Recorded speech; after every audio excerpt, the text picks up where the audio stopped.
They sent the invitation on thick black cardstock with silver foil script so polished it looked wet. The annual Hawthorne Family Gala, Celestia Resort, Monterey Bay.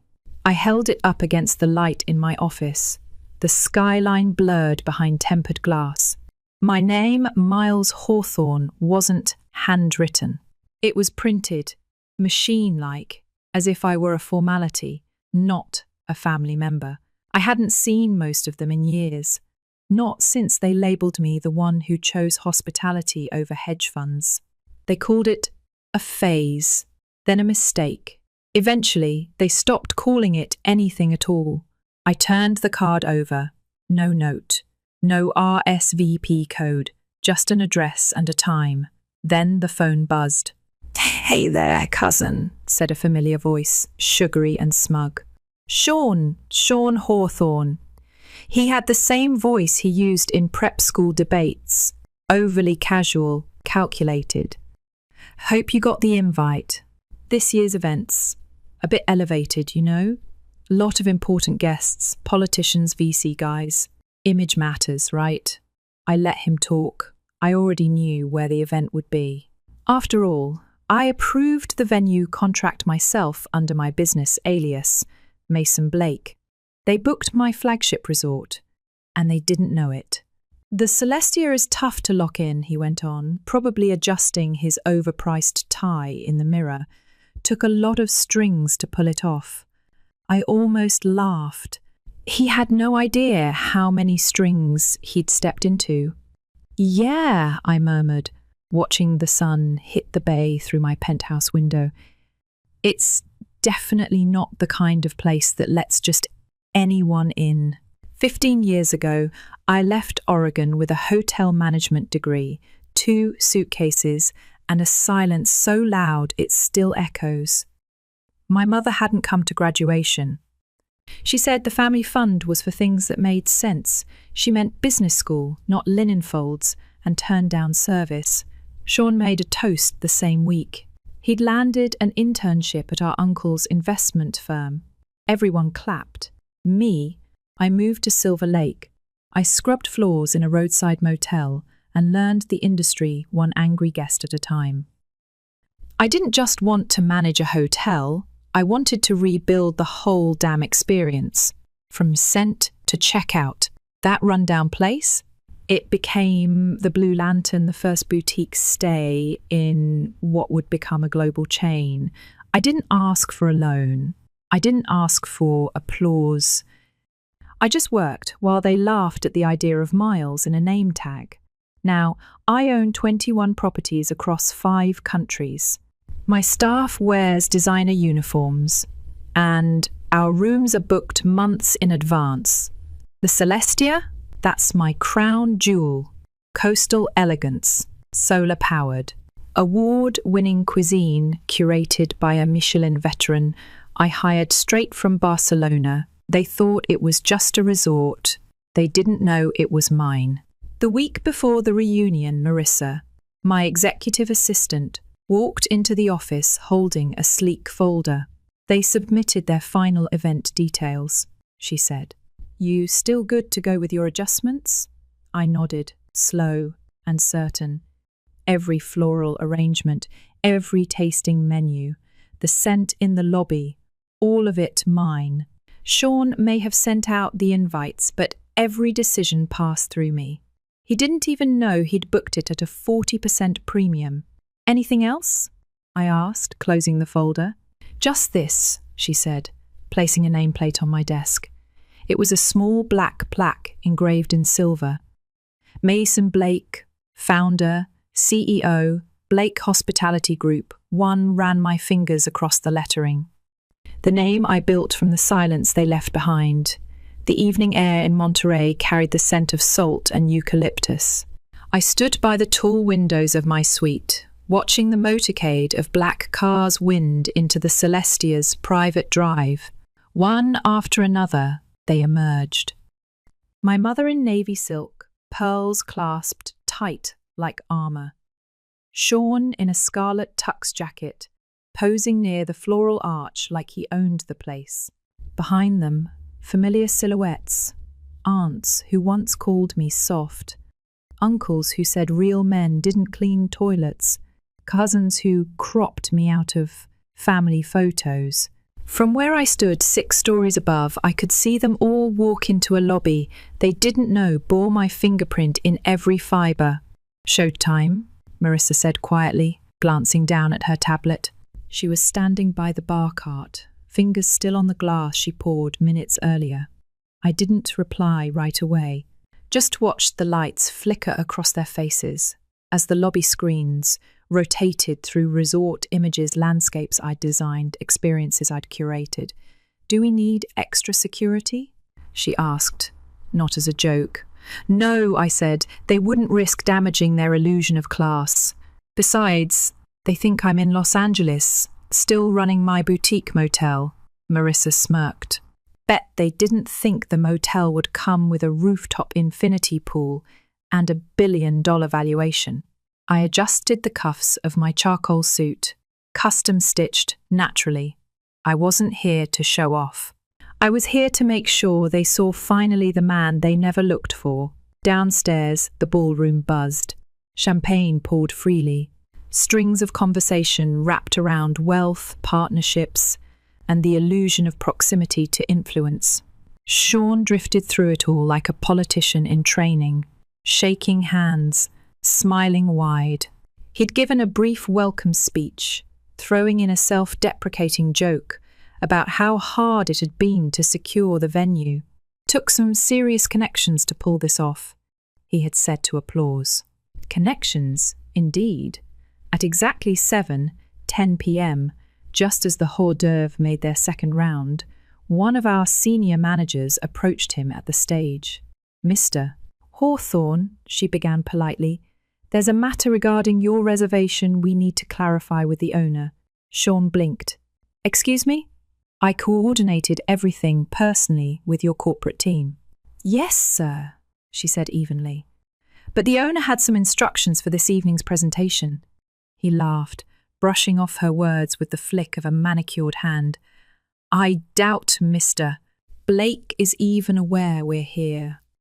I chose that moment to step through the back entrance of the ballroom. Everything stopped. The string quartet played their last note. A fork dropped near the fondue station. Even the lighting seemed to still as heads turned in unison. And there I was, Miles Hawthorne, the one they told not to come. The one they said didn't belong. The man they forgot. Until now, I walked toward the stage with deliberate calm.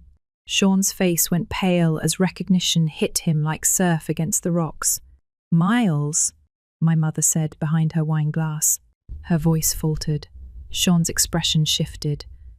Confusion first, then anger, then something worse, understanding.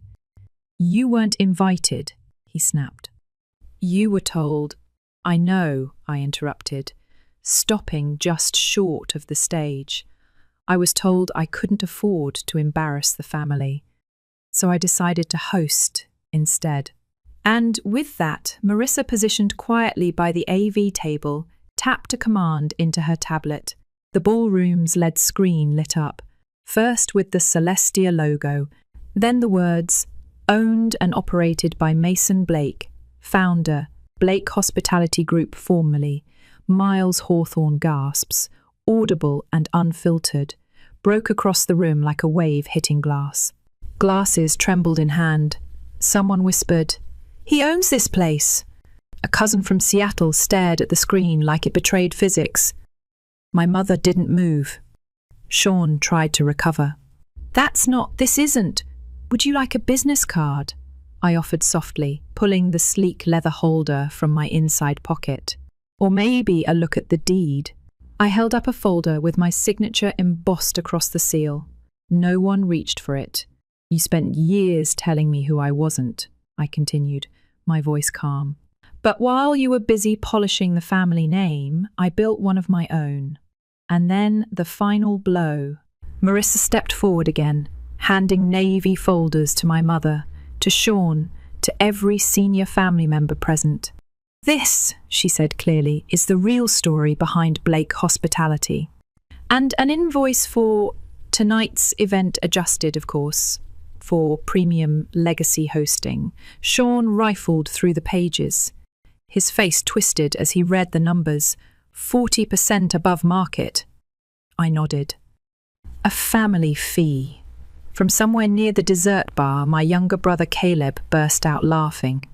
A ripple of chuckles followed, awkward at first, then genuine. The tension broke like a storm cloud letting go. I turned away from the stage, allowing the room to absorb what they just witnessed. No shouting, no speeches, just quiet, deliberate reclamation. This wasn't revenge, it was revelation. After the presentation, they didn't speak right away. They watched. Some blinked at the screens like they were hallucinating. Others flipped through the portfolios as if there had to be a typo. My name, Miles Hawthorne, had never meant much to them. But Mason Blake? That name had just bulldozed through every illusion they brought into this room. Sean still clutched the invoice folder, his fingers whitening against the edge. His voice, when it came, was barely audible over the low hum of disbelief. You set us up. I tilted my head. Did I? He stared at me like I was a riddle that wouldn't solve itself. You booked us into your own resort. You charged us extra. You didn't even tell us because you didn't ask, I said evenly. You never asked where I was, what I was building, what I had become. You just decided who I'd always be. Behind him, my mother looked at me as though seeing a ghost, not afraid, exactly just haunted by what she hadn't noticed. Why didn't you ever say anything? She asked, voice lower than I remembered it. Would you have listened? She didn't answer. That, too, was an answer. The room buzzed again, though this time with a different kind of energy. The conversation shifted. People huddled in corners, whispered behind napkins. Some avoided my gaze altogether. Others offered uncertain smiles, as if unsure whether to apologize or congratulate me. Marissa returned to my side. Do we want to proceed with the suite upgrades? Yes, I said, but leave Sean's as it is. She raised an eyebrow. The Queen Standard, I clarified. The same type he once joked was where the help stays. Noted. And just like that, the quiet spectacle continued. Bellhops arrived to escort the guests to their rooms. Staff passed out monogrammed keys. No one dared ask who had signed the welcome letter in each suite, but the answer was embossed on the envelope anyway. Mason Blake, owner. I watched from the edge of the ballroom as they left in uneven waves, some chatting nervously, others silent and stiff. Caleb approached me last, still chuckling under his breath. They have no idea what to do with themselves, he said. They'll adjust, I replied. I always wondered how far you'd really gone, he admitted. But I never imagined this. I smiled. I didn't imagine it either. I built it. Later that evening, I stayed behind in the penthouse lounge. The crowd had dispersed, the ballroom cleared, the lighting dimmed to a soft ambient glow. My mother remained. She stood near the panoramic windows, arms folded, eyes distant. I joined her, not saying anything at first, letting the view speak, letting the moment breathe. Finally, she turned. I was wrong. 3 words, but they carried the weight of years, of judgment and silence, and all the little cruelties that had been passed off as parenting. About everything, she added, voice frayed. I studied her for a long beat. This was the woman who told me no Hawthorne should ever serve strangers.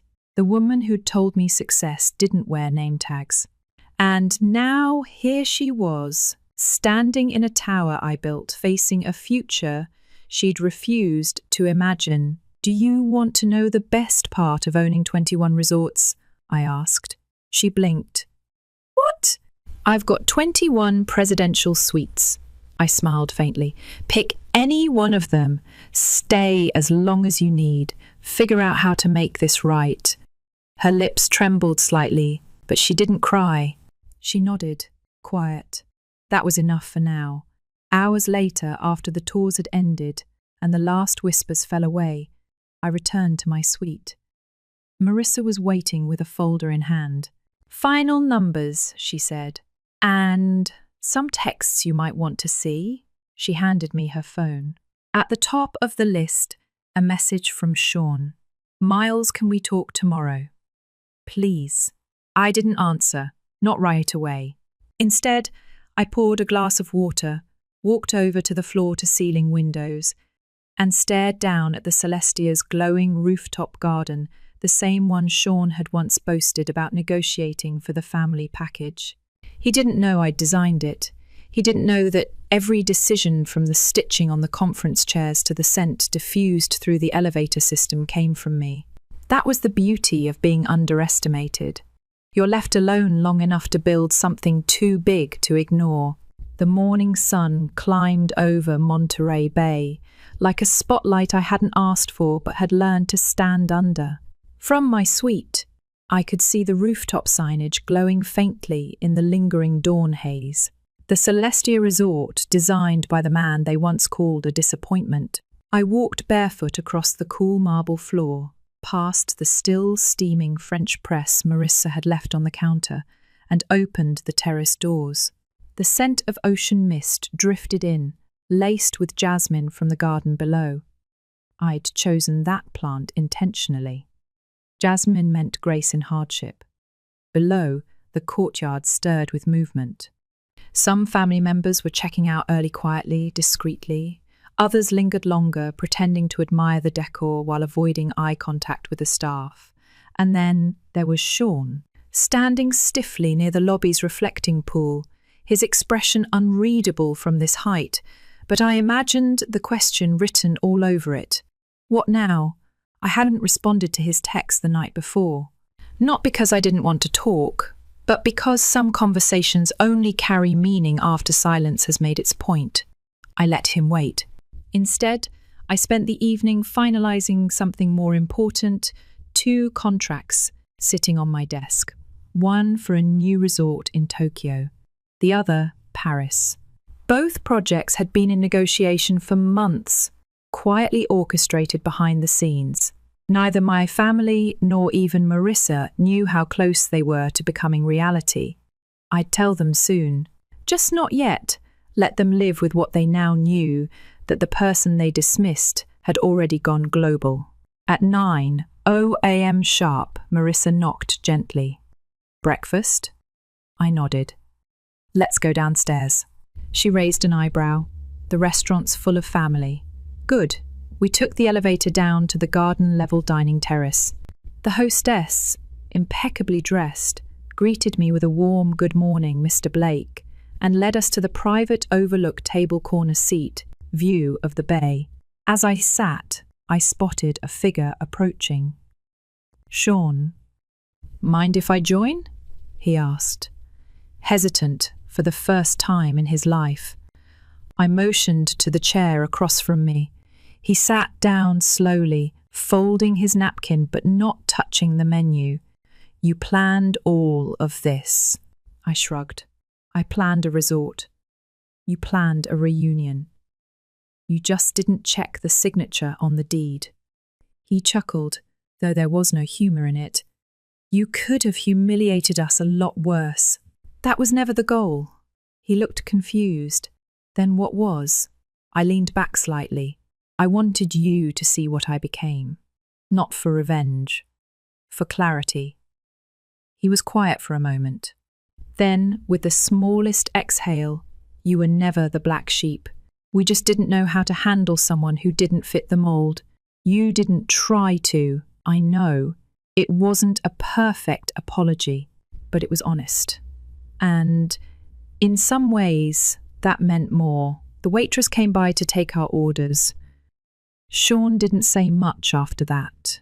But before he left, he placed his hand over the folder he'd brought with him, a proposal for a potential investor opportunity. I didn't open it. Not yet. Later that afternoon, I walked the length of the main corridor alone. The staff nodded respectfully as I passed, their movements fluid, rehearsed but genuine. I'd built a place where excellence wasn't feared, it was honoured. From the bellhop to the executive chef, everyone had once been underestimated somewhere. They understood me. At the far end of the hallway stood my mother. She was gazing at a framed portrait on the wall, an aerial shot of the Celestia from above, twilight clouds swirling like brushstrokes around its glass curves. She didn't turn when she spoke. "It's beautiful. Thank you. So are you, Miles." I stood beside her, saying nothing. Sometimes silence doesn't hurt. Sometimes it heals. That night, I returned to my suite one last time before checkout. My bag was already packed for a flight to Tokyo in the morning. The room was quiet, soft jazz playing through the hidden ceiling speakers. Marissa came by to drop off one last folder. "Final feedback reports," she said. "Most of them include some version of..." "We had no idea," I smirked. "Of course they didn't, that's the point." She paused before leaving. "You sure you don't want to tell them about Paris?" I shook my head. "Not yet. Let them digest this course before serving the next one." As the city lights of Monterey twinkled below, I stepped onto the balcony and let the breeze wash over me. There was no rage in my chest, no ache for validation, just the clean, still satisfaction of knowing that I'd reclaimed something far bigger than an invitation. Legacy. Real legacy doesn't need fanfare or family approval. It grows in silence. It anchors itself in resilience. And sometimes it waits patiently until the very people who once turned away have no choice but to turn around and see it etched across the skyline, engraved on the doors they walked through, thinking they owned the moment. But the moment was mine, and I didn't need permission to take it. Story 2. I never thought I'd be the kind of person to air family drama on the internet. But here I am, 2:03 a.m., typing this out while my wife sleeps upstairs and a half-empty glass of Scotch sweats beside me. I'm still in my tux, the tux I wore to the wedding I paid for. The wedding where my wife and kids weren't allowed. Let me backtrack a bit. My sister, Clara, just got married. She's 28. Instagram perfect. Think gold-tinted photos, yoga retreats in Bali, and wellness posts sponsored by brands that charge $70 for a candle. I'm 35, and for most of our lives, I've been her fallback plan. You know, the type, the older brother who picks up the tab because that's what big brothers do. So when Clara got engaged, she made it very clear that this wedding had to be iconic. No corners cut. So I didn't cut any. I paid for the venue, a restored 19th century hall downtown with marble floors and a glass ceiling. I paid for the designer dress, the 6-tier cake, the floral arch that had to be flown in from somewhere that sounded expensive. I even bought her and her new husband an apartment as a wedding gift. A freaking apartment. And I never blinked, not once, because it was Clara, and I thought foolishly that blood meant something. But the night before the wedding, everything shifted.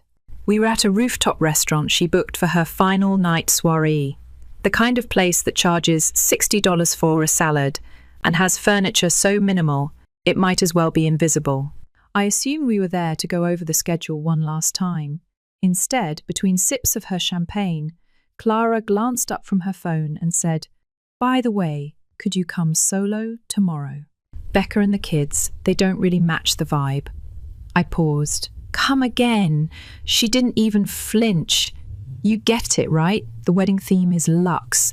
Think Vogue, not rustic. And Becca's great. She's sweet, but, you know, she doesn't exactly photograph well, and the kids, no offense, but they're kind of loud. I sat there, stunned, like she had slapped me with her diamond-covered clutch. "Just to clarify," I said slowly, You don't want my wife or my children at the wedding I paid for, because they're not luxurious enough." She smiled, like we were sharing some inside joke. "It's about the optics. It'll just look cleaner, you know." And right there, something broke in me. Years of passive slights, backhanded compliments about my wife's simple fashion sense, and accidentally forgetting to include us in family photos, all of it came crashing down in that one moment. I smiled back. "Sure," I said, nodding like a fool. "Absolutely. You'll get exactly what you deserve tomorrow." And oh, did she? Flashback. The signs were always there. If I'm being honest with myself, I saw this coming. Clara never really liked Becca. She tolerated her. The first time I brought Becca to a family dinner, she brought her famous honey roasted carrots and homemade sourdough. Clara sniffed and said, "Oh, how quaint." That carrot dish stayed untouched the whole night. She never invited Becca to brunches, skipped her on spa weekends, and once introduced her as James's wife. She's like Pinterest in real life.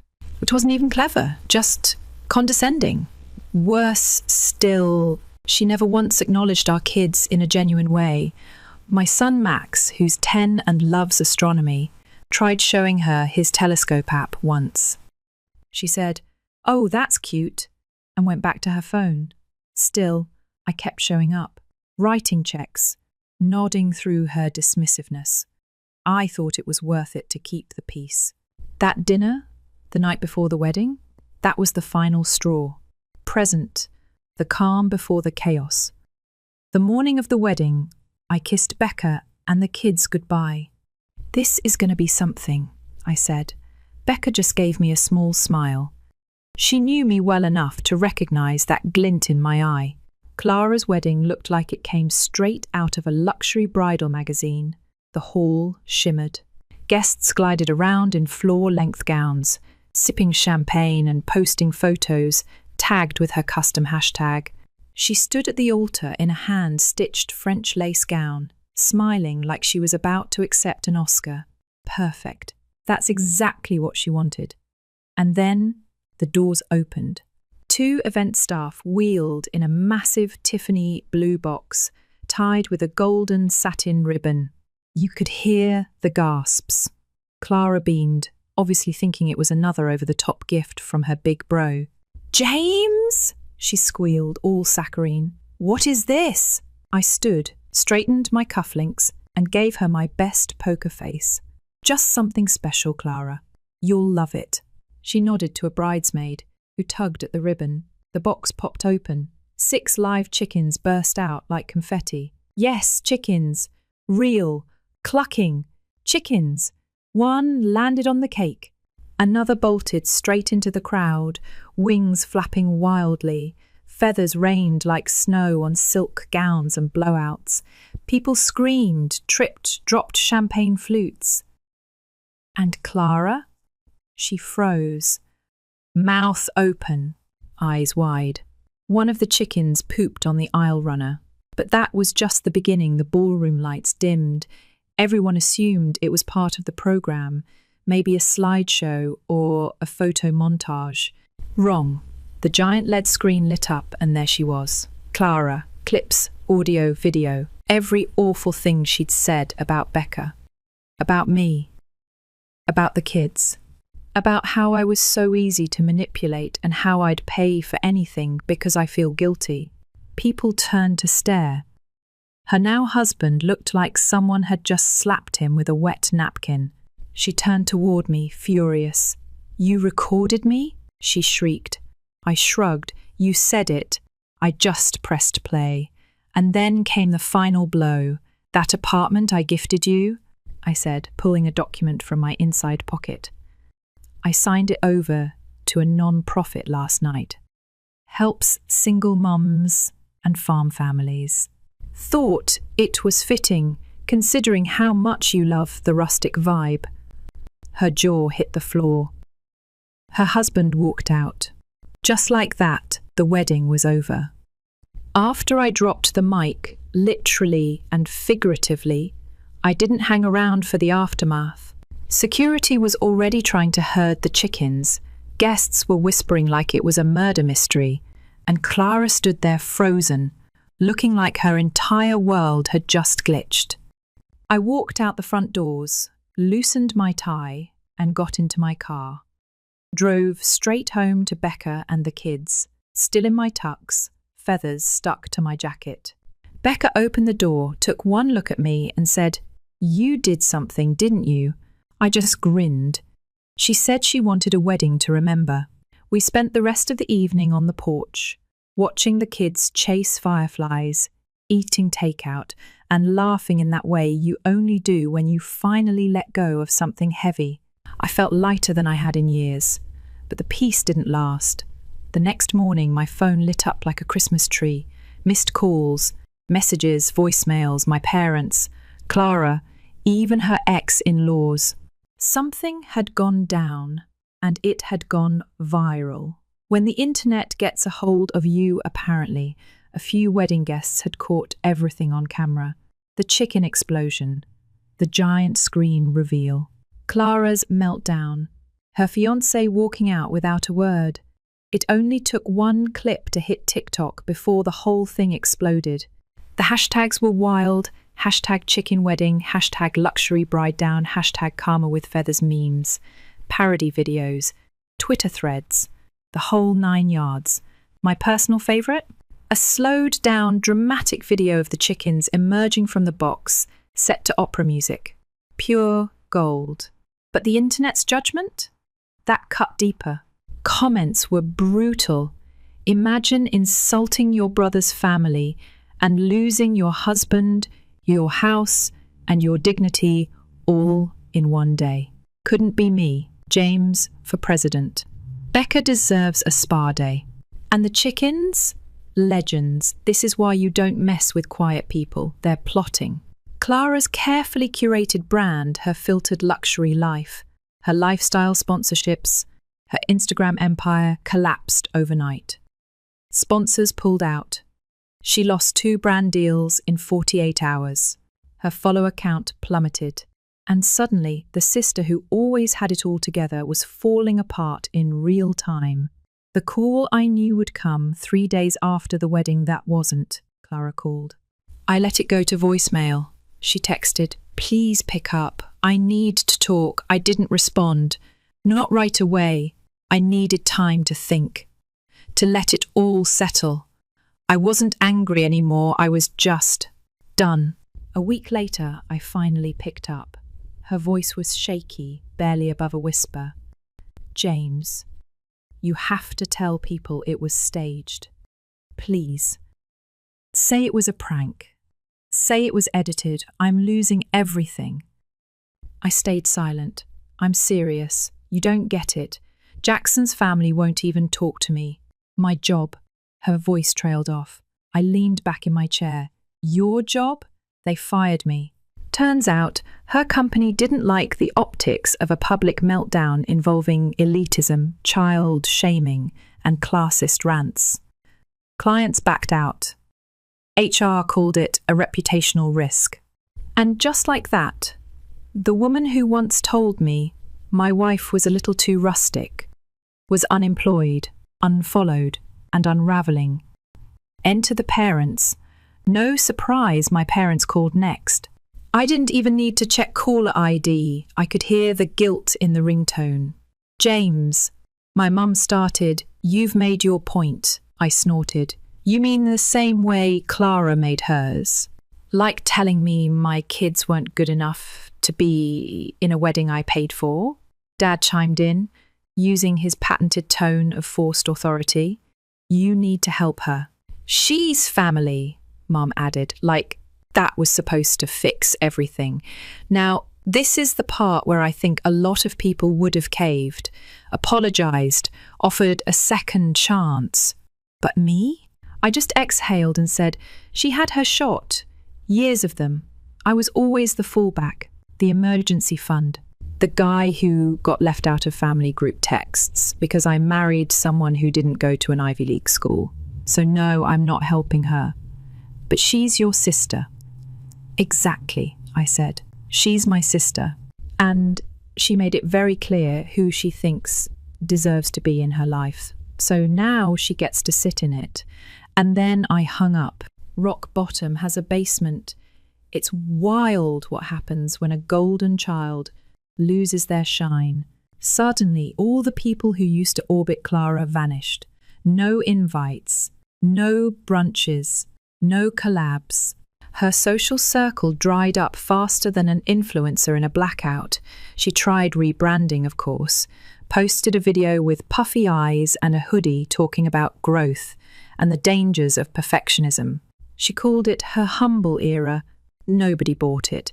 The comments were ruthless, not you crying after kicking your niece and nephew out of your wedding. Girl, you weren't cancelled. You tripped over your own ego. You didn't fall. You got pushed by karma wearing heels. Meanwhile, Becca and I were thriving. The restaurant I co-owned had its best quarter ever. People came in just to say they supported me. One woman gave me a handwritten thank you note, said she'd been disowned by her own family for marrying someone blue-collar, and watching the video gave her closure. Becca started a small organic skincare line using ingredients from her parents' farm. It took off like wildfire. Turns out rustic sells when it's genuine. Our kids? Happier than ever. No more dodging snide comments. No more trying to squeeze into spaces we were never really welcome in. We had our own peace now. And honestly, it felt like freedom. Time passed, not fast, not slow. Just steady, like the rhythm of someone finally breathing right again. 6 months after the wedding that wasn't, Clara vanished from my radar. No calls, no texts. Not a single hey or half apology, just silence. I assumed she'd gone off to lick her wounds and plot her comeback somewhere far away from the internet. Then, one night, she walked into my restaurant. I was standing at the host stand, greeting folks. It was our flagship opening downtown, elegant, earthy, everything Becca and I had dreamed of. The place was packed. People we'd grown with, cooked for, fought alongside. No influencers, no flash, just good people. Then the door opened, and there she was, Clara. But not the version I used to know. Gone was the tailored dress, the glossy hair, the designer heels. She wore jeans, plain shoes, a coat too thin for the cold. Her face looked tired, like she'd lived 5 years in 6 months. No more filters, no more gold shimmer, just Clara. She walked up, soft and unsure. "Hey, James." I crossed my arms, leaning back a bit. "Didn't think I'd see you again." She nodded, glancing around. "This place is beautiful. Thanks." Built it with Becca. Her eyes landed on the wooden beams we had milled ourselves, the local art on the walls, the copper bar where our daughter once stacked napkins like it was her job. "Can we talk?" she asked. I didn't answer right away. But something in her face, it wasn't anger, or pride, or that usual smug distance. It was just plain exhaustion. So I nodded, sure. Back corner. A job offer from a broken past. We sat at a two-top near the back. She looked smaller somehow, like all the weight she used to throw around had fallen off her. "I messed up," she said. No preamble. No speech. Just those 3 words. I said nothing. Just let her speak. I lost everything. Jackson won't answer my messages. His parents won't look at me. My friends? Gone. Work. They didn't even let me finish the month. She picked at her sleeve. I know I brought it on myself. I know. Still, I said nothing. "I need a fresh start," she said. "And I was hoping maybe you'd give me a job." I blinked. Not what I expected. "A job," I repeated. She nodded quickly. "I can do front of house. Or marketing. I could learn anything." I I held up a hand. Why should I hire you? I asked. She faltered. Because I'm willing to start over. I leaned forward. You said Becca wasn't good enough to stand in a picture with you. You called our kids a bad aesthetic. And now you want to work in the restaurant they helped build. Her lips parted, but nothing came out. I don't need to punish you, Clara. Life already handled that. But I'm not going to invite poison back into my garden just because it wilts.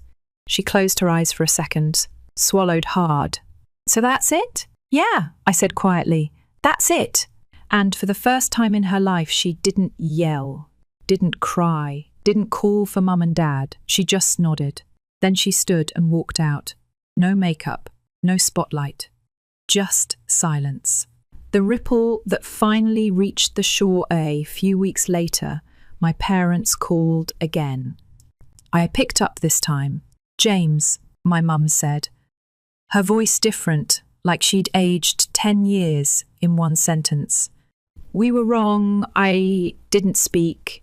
About you, about Becca, about everything, Dad added. We let Clara run the family, and we let you carry the weight. We see that now. Why now? I asked. Not mad. Just tired. Because, Mum whispered, we lost you. And losing Clara didn't feel half as heavy.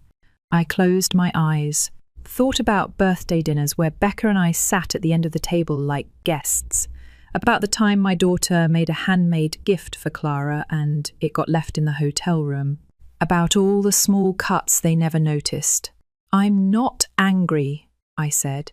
I just don't have space for more grief. We understand, Dad said. I hope you do, I replied. But I'm not walking backward anymore. I have a good life now. And I'm not giving any of it up just to make broken people comfortable again. We just wanted you to know we're sorry, Mum said.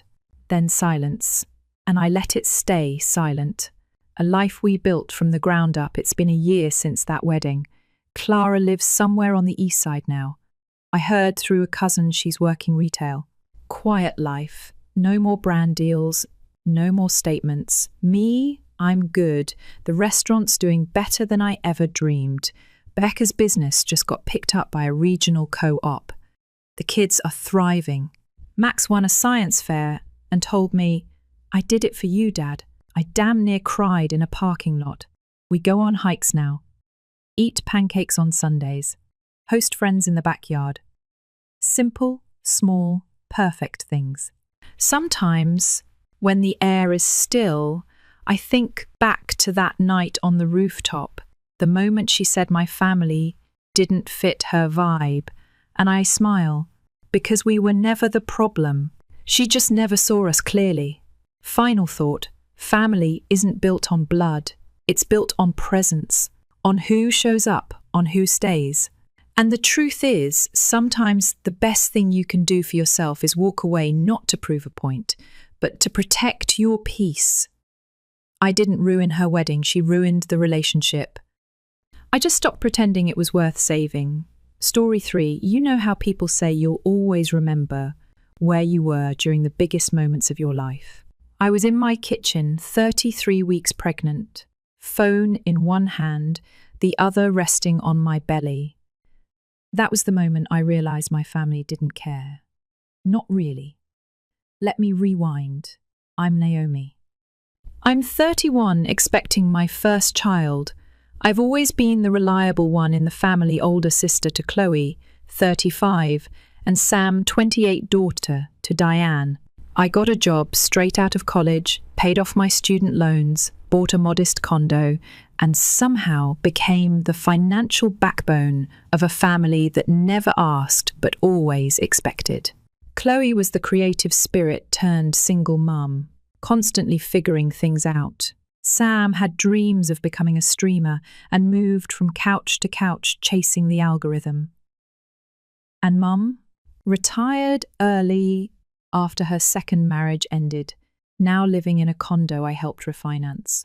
Quietly, I covered Chloe's rent when her ex bailed. I paid for Sam's cell plan, gym membership, even his Netflix. And Mom? She never had to worry about her electric bill because I made sure it was always paid on time. All of this without ever being asked directly, just hinted at. You know, the type 1 don't know how I'm going to cover this month, but it's fine, I'll figure it out. They called me the glue, the rock, said I had a big heart, and I believed them. Then I got pregnant. They smiled, said the right things. That's so exciting. You'll be such a great mum. But something shifted. Like my news threw off the balance they were used to. No one offered to throw a baby shower, not even a group card or a text thread to plan it. So I did it myself. Registry, invites, pastel decorations, all of it. I asked my best friend Jules if I could use her backyard. She said yes. I sent the invite in the family group chat, even followed up twice. Chloe responded with a thumbs up emoji. Sam ignored it. Mum said, "That weekend's kind of full, honey." I reminded them gently a week later. Nothing. I thought maybe they'd surprise me. Maybe it was one of those last-minute family curveballs where they show up late but they still show up. They didn't. I saw the pictures on Instagram the same weekend. My cousin Amanda's 3rd baby shower. Fully catered, big balloon arch, matching outfits, family all around including mine. Chloe had on a new dress. Sam posted a story captioned "Family First." Mum was all smiles next to Amanda's cake table. I stared at those pictures for a long time, not because I was shocked, but because I finally understood. It wasn't that they forgot. They didn't think it mattered. I didn't matter. I didn't cry. I didn't send a long message. I didn't beg for answers. I just opened the family group chat, typed one line, "Thanks for showing me where I stand," and left the chat. That night, I made a different kind of to-do list. Cancel out Auntie Sam's number. Stop auto transfer to Mum's account. Decline Chloe's Venmo request for dance class fees. Remove all linked accounts. No announcement, no fanfare. Just done. The next morning, the fallout started.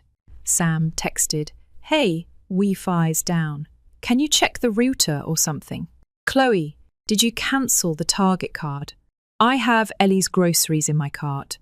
Mom left a voicemail. "Sweetheart, this behaviour is concerning. We're your family." I sipped tea on the balcony, baby shifting inside me, and watched it unfold. For once, I didn't feel like the caretaker. I felt free. 2 days after I left the group chat and pulled the plug, Mom called again, not to apologise, not to ask how I was doing, just, "We're coming over tonight, all of us. We need to talk." Not "How are you feeling?" Not "Do you need anything?" Just, "We need to talk." I said nothing. Let the silence sit. At 6:12 p.m, they showed up like a storm front. No hugs, no eye contact, just noise. Chloe barged in like she was still mad I'd cancelled her Target order. Sam was glued to his phone, but clearly irritated. Mom didn't sit. She stood in the centre of the room like she owned it. "This little stunt of yours, cancelling everything? It's childish," Mum started. I didn't move. Just stood with one hand on my lower back, the other on my belly, calm. So calm it scared even me. "You're shocked," I said. "You're really surprised I stopped paying for everything." Sam dropped his phone. I had to hotspot my laptop from my roommate's phone today. Like, what even is this? Chloe scoffed. "You're still upset about the baby shower? It's just a party. You're making it a thing." I laughed, not out of humour, the kind of laugh that leaks out when something snaps inside you. It's not about the party. It's about the fact that I was 33 weeks pregnant, and not a single person in this room thought I was worth showing up for. Not a gift, not an RSVP, not even a fake excuse. Mum tried her rehearsed line. "We didn't mean anything by it, sweetie. Baby showers are usually for first babies." "This is my first," I said. louder now. And you all knew that. They didn't reply. Not right away, because the truth sat there, thick in the room. You didn't forget, I said. You just didn't care. Then I turned to Chloe. You were posting mimosa selfies with Amanda at her shower. You showed up with matching outfits and a balloon bouquet, Chloe. I looked at Sam. You made a reel with a caption that said family first. He rolled his eyes. God, do you want a trophy for paying for stuff? You've always been the one with money. No, Sam, I never wanted a trophy. I just thought maybe, for once, I'd matter enough to be celebrated without having to pay for it. Chloe crossed her arms. You always act like you're the victim. You think you're better than us just because you work in tech and bought a condo. No, I said. I just got tired of being your safety net while you pretended I was the spoiled one. The energy shifted then. Everyone was defensive, loud, trying to outtalk each other. But I didn't raise my voice. I just kept going. Chloe, I paid your rent for almost a year. Bought Ellie's dance shoes, her recital fees.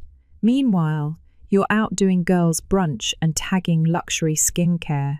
Sam opened his mouth, but I cut him off. And Sam, you once sent me a text that said, and I quote, "Yo, renew Spotify." Mine bounced again, like I'm your admin, not your sister. Mom clapped her hands like she was calling order in a courtroom. You're taking this too far. We're family. We've always helped each other. No, I said. I helped. You all took. There's a difference. And then, from the far side of the room, someone spoke up. Lisa. My cousin. The only one who hadn't said a word the entire time. This is sick, she said, voice quiet but steady. You all act like Naomi's a debit card, not a person. And then when she finally draws a line, you treat her like the villain. Mum's head snapped toward Lisa. Don't get involved. I already am, Lisa said, because I saw the way you treated her. And I'm not pretending that's love. She picked up her bag. I don't want to be part of this anymore. Then she walked out. For a second, the room went still. No one looked at me. No one spoke. Mum finally broke the silence. Think about your baby. She needs a family. Are you really planning to raise her alone? I stared right at her. Better alone than with people who only show up when they need something. And that was it. No screaming, no slammed doors, just exits. Chloe stormed out first, muttering something under her breath. Sam followed, hands deep in his hoodie. Mum paused at the door like she wanted to say something, maybe even apologize, but didn't. The door closed behind them. Soft click. And I was alone. Not lonely, just still. The kind of still that makes you realize how loud your life used to be. I stood there, in the quiet, one hand on my belly, the other still holding my tea. And I let myself breathe. Really breathe. The day after that showdown, the silence hit different. No more group chat pings. No half hints about money. No guilt-laced messages. Just quiet. On day 2, Chloe posted a story. When people turn their back on blood, don't be surprised when they drown alone. 3 broken heart emojis. Sam reshared it. I didn't reply, didn't clap back. They wanted a reaction. They weren't getting one.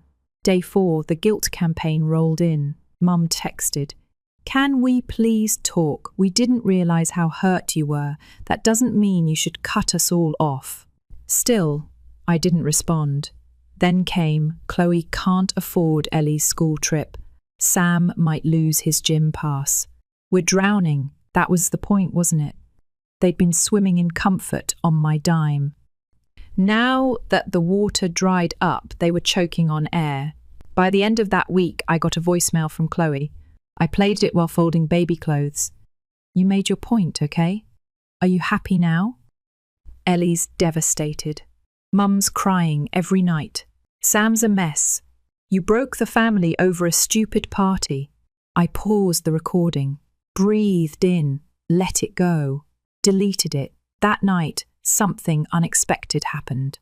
A message from Kevin, Chloe's ex, Ellie's dad. We hadn't talked since their split, but he was standing at my door with a cardboard box and a tired smile. Ellie picked these for the baby, he said. She misses you. Said you always remembered her birthdays even when her mum forgot. I blinked. Words stuck in my throat. Then he added, Chloe's not doing well. She lost her job. Blames everyone but herself.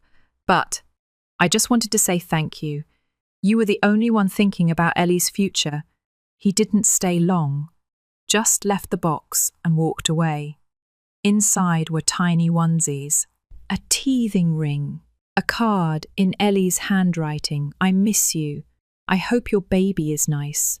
Love, Ellie, I cried. Not because I regretted walking away, but because Ellie never asked to be born into a mess. 2 weeks later, Mum left another message. Her voice cracked halfway through. Your brother's behind on rent. Chloe's car just got repossessed. We didn't know it would all fall apart like this. Just tell us what we did wrong, please.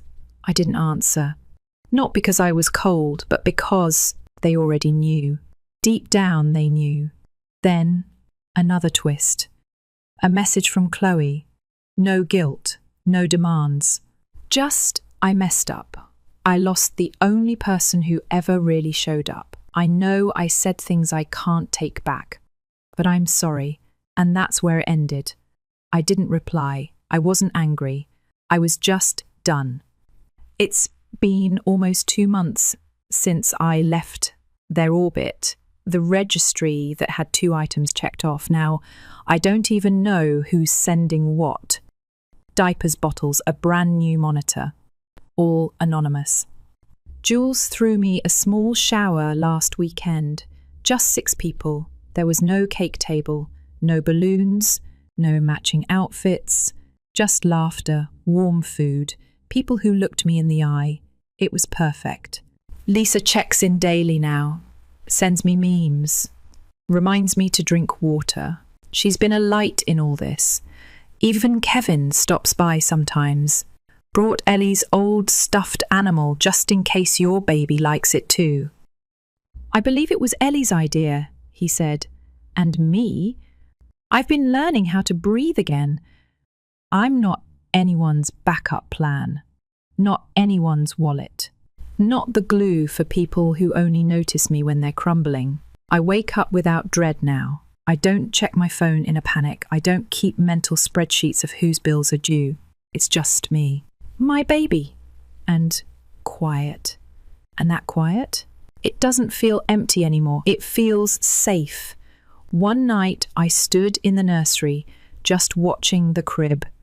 The soft glow of the nightlight, the mobile spinning, slowly clouds, moons, stars, and for the first time I whispered out loud, "You're going to grow up knowing you're wanted," because that's what I wanted too. Someone to look at me and say, "You matter, not for what you give, just for being here." That's how I'll raise her, with a heart and a spine, with kindness but not at her own expense. I'll teach her that family isn't a free pass to hurt you, that love isn't something you prove by setting yourself on fire to keep others warm. They might still call me selfish. That's fine. If choosing peace makes me the villain in their story, then maybe I was never meant to be their hero, because I finally chose myself. And for the first time in my life, I'm free